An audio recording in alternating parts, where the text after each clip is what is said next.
टंगी सास। पंजाबी में कहावत है, सास चंगी होवे या ते दीवार ते टंगी होवे।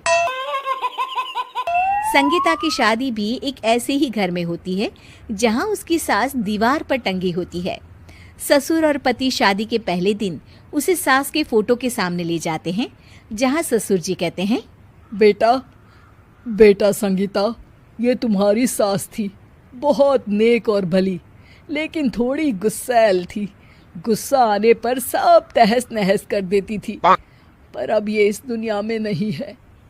हाँ संगीता, माँ होती तो तुम इनकी कोई बात टाल नहीं सकती थी, वरना तो माँ घर में भूचाल ले आती।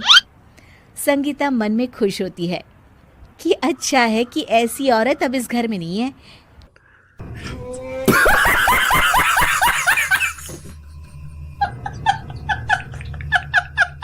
लेकिन दिखावे के लिए वो जैसे ही सास की फोटो के सामने हाथ जोड़कर खड़ी होती है, ये क्या?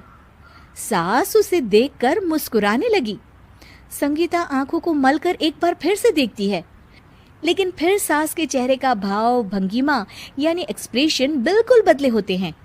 वो अपने पति और ससुर को कहती है, माँ की तस्वीर तो स्माइल कर रही है। ना ना बेटी, ये कैसे संभव है? जरूर तुम्हें कोई गलती हुई होगी, ऐसा कैसे हो सकता है? लगता है तुम शादी की सारी फॉर्मेलिटी करते करते थक गई हो, तुम्हें आराम की जरूरत है संगीता। खैर, सारे संगीता की बात को इग्नोर कर कमरे में चले जाते हैं। वैसे सास की फोटो पर एक्सप्रेशन एक के बाद एक बदलते ही रहते हैं। सुबह होती है, पति और ससुर को काम पर भेजकर संगीता कमरे की सफाई करने में लग जाती है कि तभी उसे आवाज आती है, टेबल ठीक से साफ करो। ऐसे भी कोई टेबल साफ करता है? इससे अच्छा तो ये गंदा ही था। किसी औरत की आवाज सुन संगीता दंग रह जाती है और सोचने लगती है कि आवाज कहाँ से आई। आवाज को नजरअंदाज कर वो फिर से अपना काम करना शुरू करती है, लेकिन इस बार तो आवाज बिल्कुल उसके कान के पास से आती है। मेरा घर है ये। जब तक मैं थी चमका कर रखती थी, हर एक चीज शीशे की तरह थी।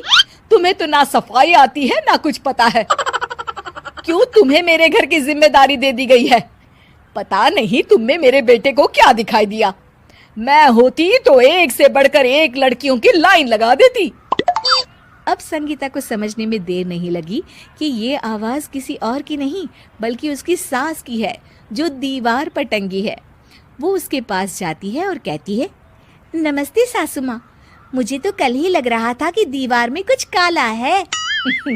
वो दीवार नहीं, दाल होती है पगली। सही पकड़े हैं सासू माँ।